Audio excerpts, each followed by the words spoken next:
people going overseas to of fight. course.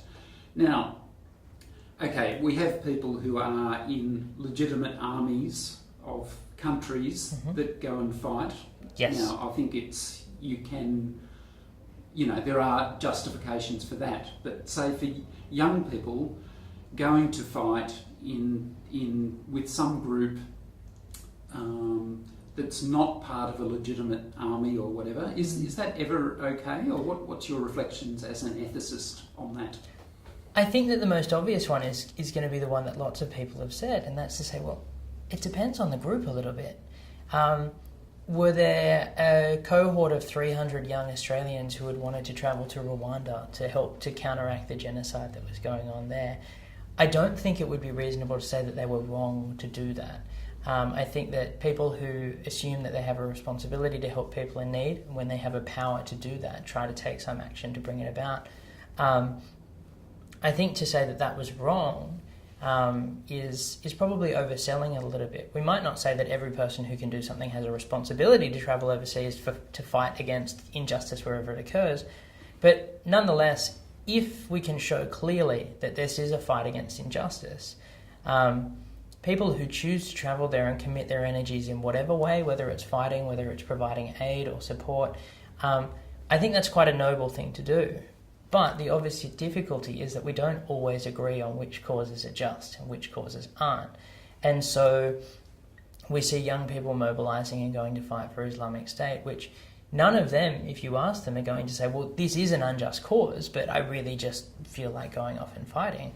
They might say they haven't reflected particularly deeply about the cause, and that's part of the issue as well. But because we disagree on whether a cause is just or not, it can be hard to know whether an individual's actions were justified or not, even if we say hypothetically that they could be. So locally, do you think we're doing enough in the battle for hearts and minds? I think we're doing a lot in the battle for hearts and minds. I'm not sure whether we know what enough looks like yet. I think we're still in the very, very early stages of figuring all of this kind of stuff out. So we're fighting for hearts and minds, but we don't know who's meant to be having that fight. Is it meant to be Islamic leadership? Is it meant to be politicians? Is it meant to be families? Is it meant to be hashtags that say, I'll ride with you? Who is meant to be fighting for these hearts and minds? And how is that fight meant to look? So although we might not be doing enough now in terms of the policies that we have in place, I think we're heading in the right direction of trying to figure out what those might be. And we have to be patient. Unfortunately, it might be that until we figure it out, there are some people who are lost to us. That's a tragedy, and it's a tragedy that maybe we are responsible for because we didn't identify the need for this earlier. But we can't be hasty in trying to lay down measures that we think will stop the problem in the first place, but turn out to exacerbate it later on. We do need to be thoughtful about how we approach these questions because they're sensitive ones, because they're very, very complex, and because the stakes are actually quite high. Are you optimistic or pessimistic about it? That's a very good question. I think I'm